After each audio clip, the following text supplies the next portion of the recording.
João Wesley, A Tocha Tirada do Fogo, 1791. O céu, à meia-noite, era iluminado pelo reflexo sombrio das chamas que devoravam vorazmente a casa do pastor Samuel Wesley. Na rua, ouviam-se os gritos: "Fogo! Fogo!" Contudo, a família do pastor continuava a dormir tranquilamente, até que os escombros ardentes caíram sobre a cama de uma filha, Hattie. A menina acordou sobressaltada e correu para o quarto do pai. Sem poder salvar coisa alguma das chamas, a família foi obrigada a sair casa afora, vestindo apenas as roupas de dormir, numa temperatura gélida. A ama, ao ser despertada pelo alarme, arrebatou a criança menor, Carlos, do berço. Chamou os outros meninos, insistindo que a seguissem, e desceu a escada. João, porém, que então contava 5 anos e meio, ficou dormindo. 3 vezes a mãe, Susana Wesley, que se achava doente, tentou debalde subir a escada. 2 vezes o pai tentou, em vão, passar pelo meio das chamas, correndo. Sentindo o perigo, ajuntou a família no jardim, onde todos caíram de joelhos e suplicaram em favor da criança presa pelo fogo. Enquanto a família orava, João acordou e, depois de tentar descer pela escada, subiu numa mala que estava em frente a uma janela, onde um vizinho o viu em pé. O vizinho chamou outras pessoas e, juntos, conceberam o plano de um deles subir nos ombros de um primeiro, enquanto um terceiro subia nos ombros do segundo, até alcançarem a criança. Dessa maneira, João foi salvo da casa em chamas, apenas instantes antes de o teto cair com grande fragor. O menino foi levado pelos intrépidos homens que o salvaram para os braços do pai. "Cheguem, amigos!" clamou Samuel Wesley ao receber o filhinho. "Ajoelhemo-nos e agradeçamos a Deus. Ele me restituiu todos os meus filhos. Deixem a casa arder. Os meus recursos são suficientes." 15 minutos depois, casa, livros, documentos e mobiliário não existiam mais. Anos mais tarde, em certa publicação, apareceu o retrato de João Wesley e, embaixo, a representação de uma casa ardendo com as palavras: "Não é este um tição tirado do fogo?" Zacarias capítulo 3, versículo 2. Nos escritos de Wesley foi encontrada uma referência interessante acerca desse histórico sinistro. Em 9 de fevereiro de 1750, durante um culto de vigília, cerca das 11 horas da noite, lembrei-me de que era esse o dia e a hora, havia 40 anos, em que me tiraram das chamas. Aproveitei-me do ensejo para relatar a maravilhosa providência. Os louvores e as ações de graças subiram às alturas, e grande foi o regozijo perante o Senhor. Tanto o povo como João Wesley já sabiam naquele tempo por que o Senhor o poupara do incêndio. O historiador Lecky nomeia o grande avivamento como sendo a influência que salvou a Inglaterra de uma revolução igual a que, na mesma época, deixou a França em ruínas. Dos 4 vultos que se destacaram no grande avivamento, João Wesley era o maior. Jonatas Edwards, que nasceu no mesmo ano de Wesley, faleceu 33 anos antes dele. George Whitefield, nascido 11 anos depois de Wesley, faleceu 20 anos antes dele, e Carlos Wesley continuou o seu itinerário efetivo somente por 18 anos, enquanto João continuou durante meio século. Mas a biografia deste célebre pregador, para ser completa, deve incluir a história de sua mãe, Susana. De fato, é como certo biógrafo escreveu: "Não se pode traçar a história do grande avivamento do século passado, o 1700, na Inglaterra, sem dar uma grande parte da herança merecida à mãe de João e Carlos Wesley. Isso não somente por causa da instrução que inculcou profundamente aos filhos, mas por causa da direção que deu ao avivamento. A mãe de Susana era filha de um pregador. Esforçada na obra de Deus, casou-se com o eminente ministro Samuel Annesley. Dos 25 filhos desse enlace, Susana era a 24ª. Durante a vida, seguiu o exemplo da sua mãe, passando 1 hora de madrugada e outra à noite orando e meditando sobre as Escrituras. Pelo que escreveu certo dia, vê-se como se dedicava à oração. Que Deus seja louvado por todos os dias em que nos comportamos bem. Mas estou ainda descontente, porque não desfruto muito de Deus. Sei que me conservo demasiadamente longe dele. Anseio ter a alma mais intimamente ligada a ele pela fé e amor. João era o 15º rebento dos 19 filhos de Samuel e Susannah Wesley. O que vamos transcrever, escrito pela mãe de João, mostra como ela era fiel em ordenar a seus filhos e a sua casa depois dela. Gênesis, capítulo 18, versículo 19. Para formar a mente da criança, a primeira coisa é vencer-lhe a vontade. A obra de instruir o intelecto leva tempo e deve ser gradual, conforme a capacidade da criança. Mas o subjugar-lhe a vontade deve ser feito de uma vez, e quanto mais cedo, tanto melhor. Depois, pode-se governar a criança pela razão e piedade dos pais, até chegar o tempo de a criança poder também exercer o raciocínio.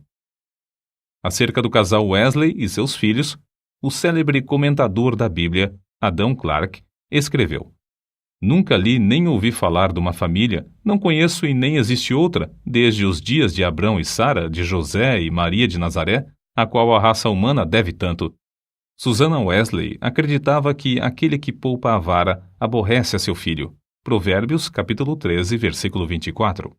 E não consentia que seus filhos chorassem em voz alta. Assim, apesar de a casa estar repleta de crianças, nunca havia tempos tristonhos nem balbúrdia no lar do pastor. Um filho jamais ganhou coisa alguma chorando na casa de Susannah Wesley.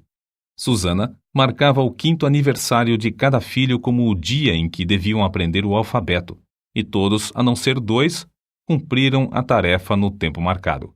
No dia seguinte, a criança que completava 5 anos e aprendia o alfabeto começava o estudo da leitura, iniciando-o com o primeiro versículo da Bíblia. Os meninos no lar de Samuel Wesley aprenderam o valor que há em observar fielmente os cultos. Não há em outras histórias fatos tão profundos e atraentes como os que constam acerca dos filhos de Samuel e Susannah Wesley, pois antes de saberem ajoelhar-se ou falar, eram instruídos a dar graças pelo alimento, por meio de acenos apropriados. Logo que aprendiam a falar, repetiam a oração dominical de manhã e à noite, e eram ensinados também a acrescentar outros pedidos, conforme cada desejo em particular. Ao chegarem à idade própria, um dia da semana era designado a cada filho para conversar sobre as dúvidas e dificuldades. Na lista aparecem os nomes de João, para a quarta-feira, e o de Carlos, para o sábado. E para os filhos, o dia de cada um tornou-se precioso e memorável.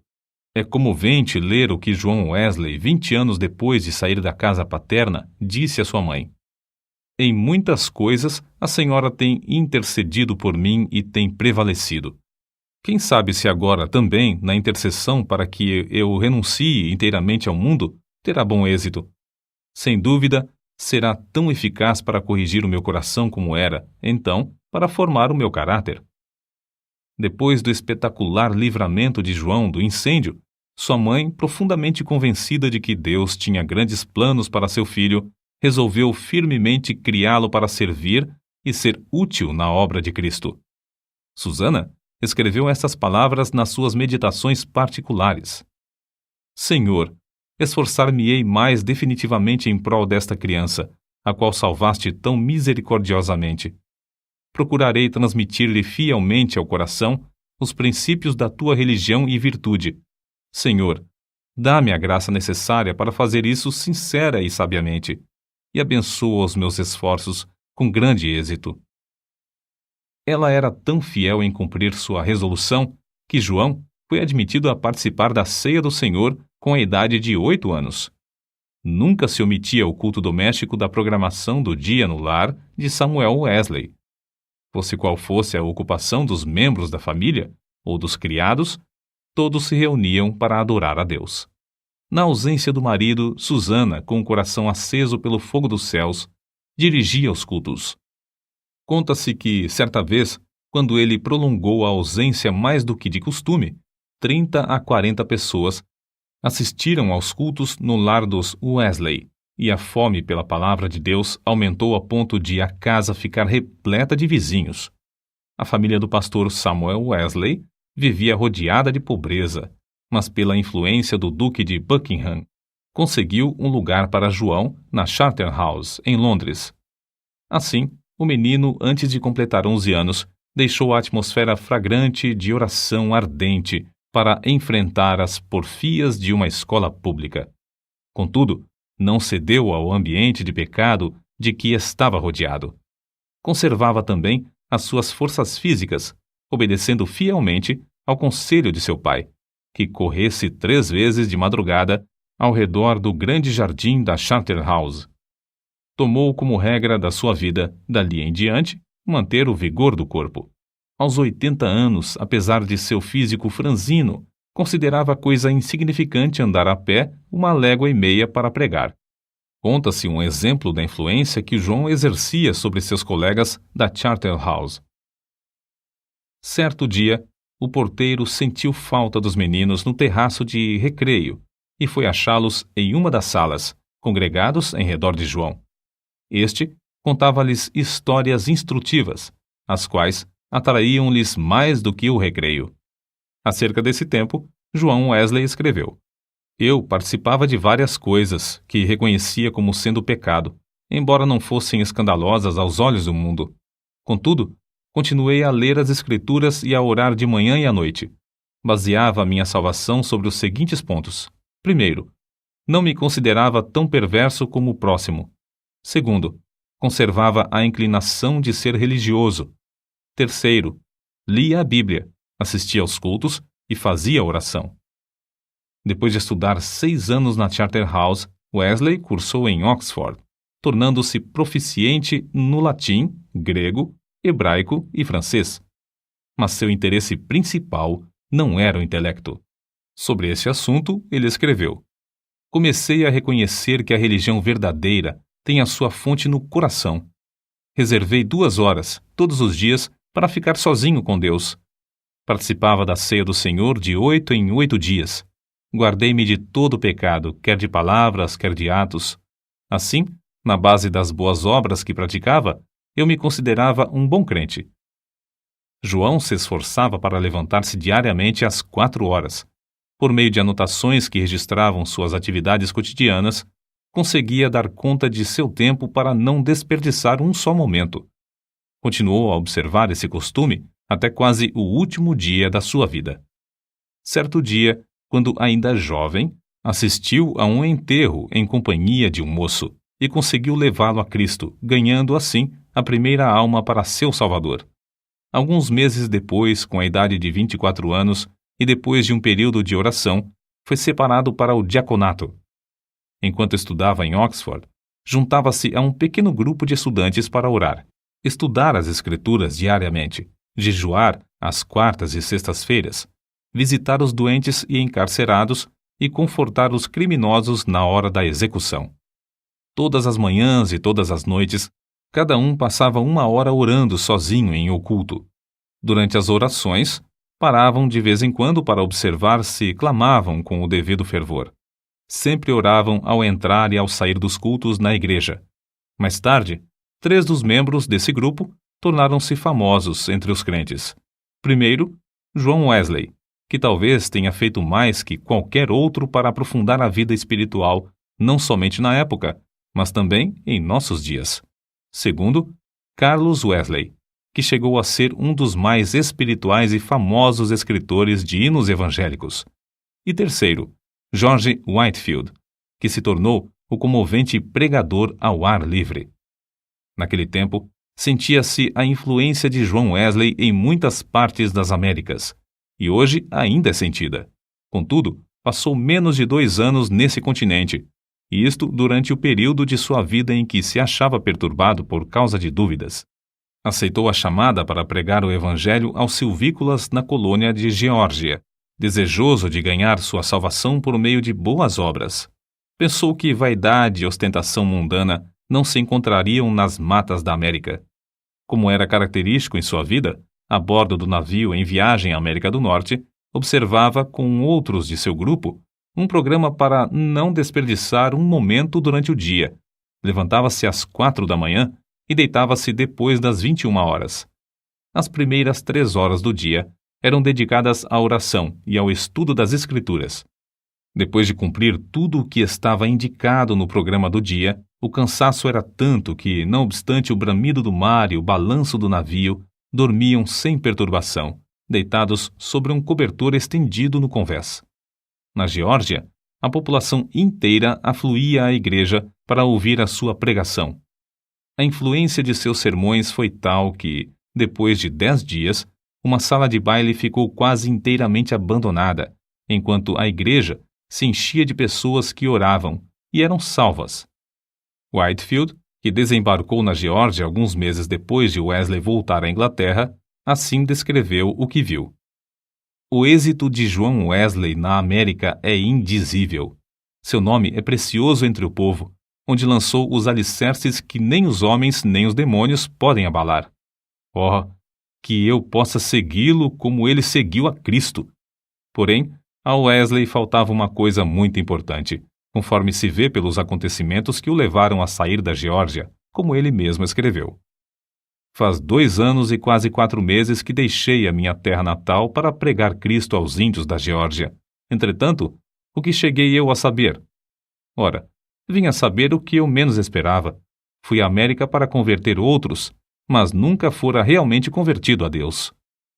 Depois de voltar à Inglaterra, João Wesley começou a servir a Deus com a fé de um filho e não mais com a fé de um simples servo. Acerca desse assunto, eis o que ele escreveu. Não reconhecia que esta fé era dada instantaneamente, que o homem podia sair das trevas para a luz imediatamente, do pecado e da miséria para a justiça e gozo do Espírito Santo. Examinei de novo as Escrituras sobre este ponto, especialmente Atos dos Apóstolos. Fiquei grandemente surpreendido ao ver quase que somente conversões instantâneas, quase nenhuma tão demorada como a de Saulo de Tarso. Desde então, começou a sentir mais e mais fome e sede de justiça, a justiça de Deus pela fé. Fracassara na sua primeira tentativa de pregar o Evangelho na América porque, apesar de seu zelo e bondade de caráter, o cristianismo que possuía era uma coisa que recebera por instrução. Mas a segunda etapa de seu ministério destacou-se por um êxito fenomenal. E porque o fogo de Deus ardia na sua alma, chegara a ter contato direto com Deus através de uma experiência pessoal. Relatamos aqui, com suas próprias palavras, o episódio no qual o Espírito testificou ao seu espírito que era filho de Deus e que veio transformar completamente a sua vida. Eram quase 5 horas, hoje, quando abri o Novo Testamento, e encontrei estas palavras. Ele nos tem dado grandíssimas e preciosas promessas para que, por elas, fiqueis participantes da natureza divina. Segunda carta de Pedro, capítulo 1, versículo 4. Antes de sair, abri mais uma vez o Novo Testamento para ler estas outras palavras. Não estás longe do reino de Deus. Marcos, capítulo 12, versículo 34. À noite, senti-me impelido a assistir em Aldersgate.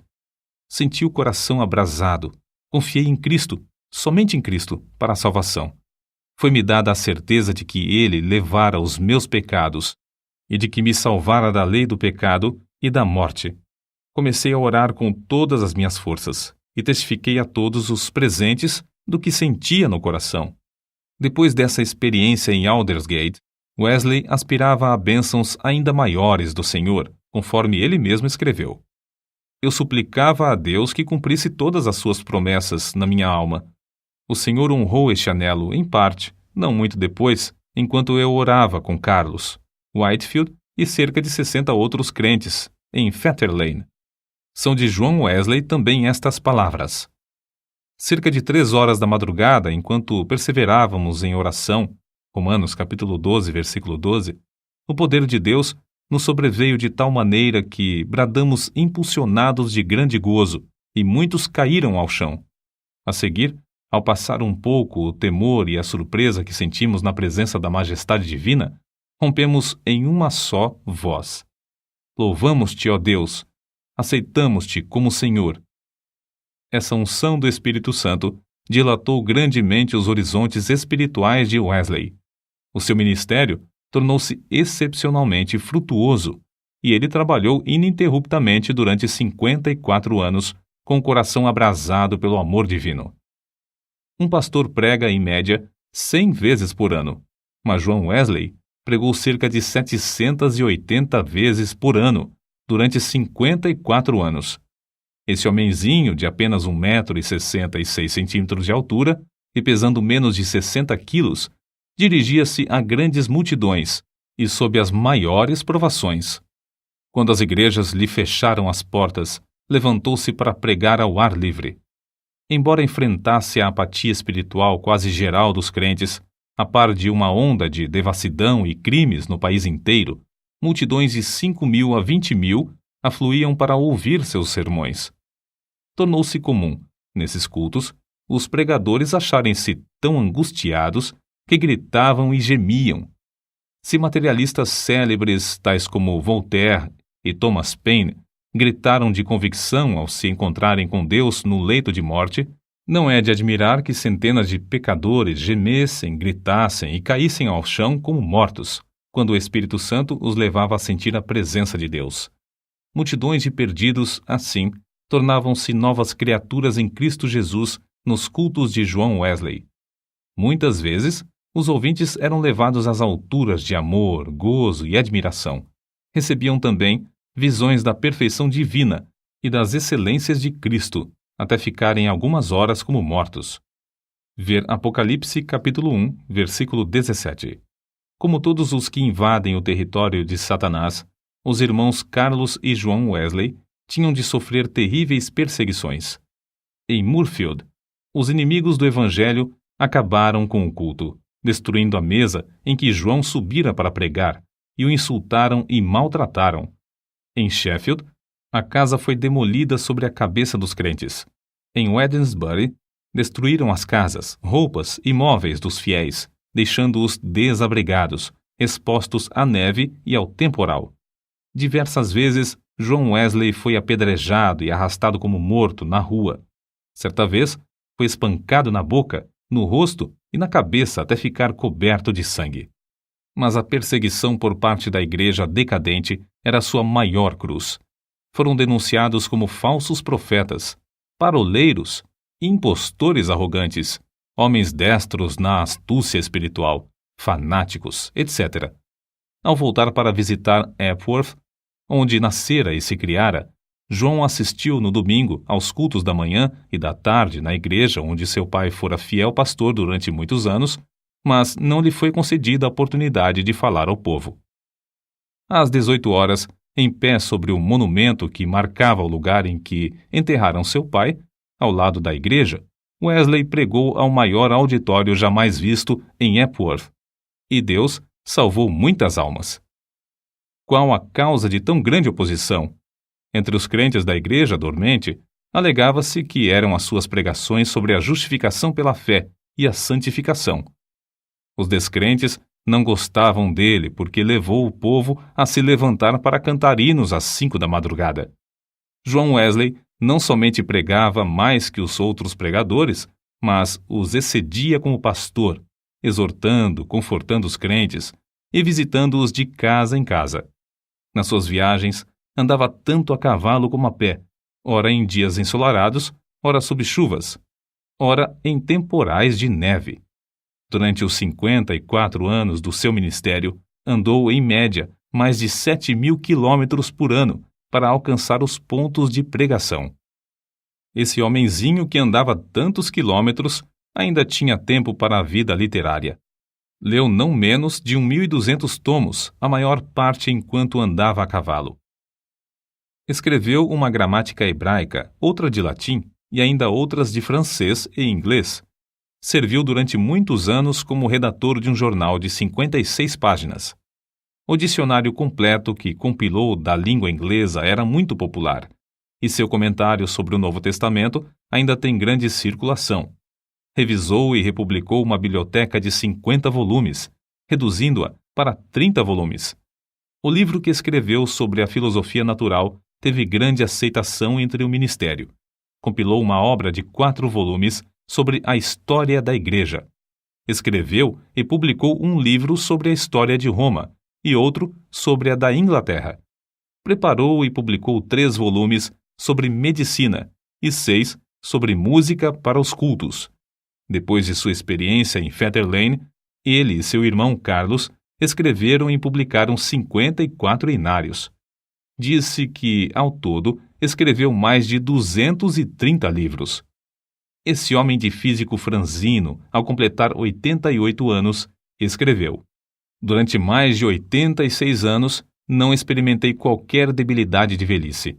Os olhos nunca escureceram, nem perdi o meu vigor." Com a idade de 70 anos, pregou a um auditório de 30.000 pessoas, ao ar livre, e foi ouvido por todos. Aos 86 anos, fez uma viagem à Irlanda, onde, além de pregar 6 vezes ao ar livre, pregou 100 vezes em 60 cidades. Certo ouvinte assim se referiu a Wesley: "Seu espírito era tão vivo como aos 53 anos, quando o encontrei pela primeira vez." Atribuiu a sua saúde aos seguintes fatores: primeiro, ao exercício constante e ar fresco; segundo, ao fato de nunca, mesmo doente ou com saúde, em terra ou no mar, haver perdido uma noite de sono desde o seu nascimento, o que não o impedia de participar das vigílias na igreja. Terceiro, a habilidade de dormir de dia ou de noite ao sentir-se cansado. Quarto, ao fato de, por mais de 60 anos, ter o hábito de levantar-se às 4 horas da manhã. Quinto, ao costume de sempre orar às 5 da manhã, durante mais de 50 anos. Sexto, ao fato de quase nunca sofrer de dor, desânimo ou preocupações durante a vida inteira. Não nos devemos esquecer da fonte desse vigor que John Wesley manifestava. Passava 2 horas diariamente em oração, e muitas vezes mais. Certo crente que o conhecia intimamente assim escreveu acerca dele: "Considerava a oração a coisa mais importante da vida, e eu o tenho visto sair do quarto com uma serenidade de alma visível no rosto até quase brilhar." A qualquer história da vida de John Wesley faltará o ponto principal, se não se fizer menção dos cultos de vigília que se realizavam uma vez por mês entre os crentes. Esses cultos se iniciavam às 20 horas e continuavam até depois da meia-noite, ou até cair o Espírito Santo sobre eles. Baseavam tais cultos sobre as referências no Novo Testamento acerca de noites inteiras passadas em oração. Foi assim que alguém se referiu ao sucesso. Explica-se o poder de Wesley pelo fato de ele ser homo unius libri, isto é, um homem de um livro, e esse livro é a Bíblia. Pouco antes da sua morte, escreveu: "Hoje passamos o dia em jejum e oração para que Deus alargasse a sua obra. Só encerramos depois de uma noite de vigília, na qual o coração de muitos irmãos foi grandemente confortado." No diário de John Wesley, há diversas anotações sobre oração e jejum. Entre outras coisas, ele escreveu o seguinte: "Enquanto cursava em Oxford, jejuávamos às quartas e às sextas-feiras, como faziam os crentes primitivos em todos os lugares." Escreveu Epifânio: "Quem não sabe que o jejum das quartas e das sextas-feiras é observado pelos crentes do mundo inteiro? Não sei por que eles guardavam esses 2 dias, mas é boa a regra. Se lhes servia, também me serve. Contudo, não quero dar a entender que o único tempo de jejuar seja esses 2 dias da semana, porque muitas vezes é necessário jejuar mais do que 2 dias. É necessário permanecer sozinho e na presença de Deus enquanto jejuamos e oramos, para que Deus possa mostrar-nos a sua vontade e dar-nos direção. Nos dias de jejum, devemos afastar-nos o mais possível de todo o serviço, de fazer visitas e das diversões, apesar de essas coisas serem lícitas em outras ocasiões." Seu gozo em pregar ao ar livre não diminuiu na velhice. Em 7 de outubro de 1790, pregou pela última vez fora de casa sobre o texto: "O reino de Deus está próximo. Arrependei-vos e crede no Evangelho." Consta em sua biografia que a palavra manifestou-se com grande poder e as lágrimas do povo corriam em torrentes. Um por um, seus fiéis companheiros de luta, inclusive sua esposa, foram chamados para o descanso, mas John Wesley continuava a trabalhar. Com a idade de 85 anos, seu irmão Carlos foi chamado pelo Senhor, e João sentou-se perante a multidão, cobrindo o rosto com as mãos, para esconder as lágrimas que lhe corriam pelas faces. Seu irmão, a quem amara tanto durante tão longo tempo, havia partido, e ele, agora, tinha de trabalhar sozinho. Em 2 de março de 1791, com a idade de quase 88 anos, completou a sua carreira terrestre. Durante toda a noite anterior, não cessaram em seus lábios o louvor e a adoração, pronunciando estas palavras: as nuvens destilam a gordura.